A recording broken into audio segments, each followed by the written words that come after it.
High, আমি দীপাঞ্জনা। সকালবেলায় ঘুম থেকে উঠে দেখি বাইরে বৃষ্টি পড়ছে। বেশ কিছুদিন ধরেই সকালের ওয়েদারটা এরকম মেঘলা মেঘলা হয়ে আছে। বেশ কিছুদিন ধরে ঠিকঠাক মতো রোদ না ওঠায় গোলাপ গাছটার অবস্থা দেখো। সাথে এই গাছগুলোরও একদম বাজে অবস্থা হয়ে আছে। তারপর ফ্রেশ হয়ে চা নিয়ে বসলাম। তার কিছুক্ষণের মধ্যে হাজির হলেন এনারা এবং এসে বলছে হাতে কিছু একটা করে দিতে হবে। তাই কোনো মতো হাতে কিছু একটা করে দিলাম।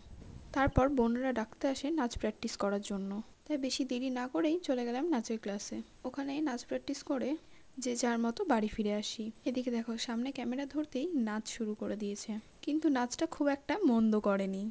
ওর নাচের পর্ব শেষ করতেই ঘরে তালা মেরে সবাই মিলে বেরিয়ে পড়লাম। তারপর বাড়িতে এসেই স্নান করে লাঞ্চ নিয়ে বসলাম। সাইড থেকে দেখো বোন কেমন টুকি মারছে। লাঞ্চটা কমপ্লিট করেই দুপুরের দিকে একটু পড়তে বসেছিলাম। আর আমি পড়তে বসবো, আমার বোন জ্বালাবে না, এটা কোনোদিন হতেই পারে না। ও একদম মুখে ফেস মাস্ক লাগিয়ে পড়তে বসে গেছে। শুধু ও একা না, ছিলেন আর এক মহারানী।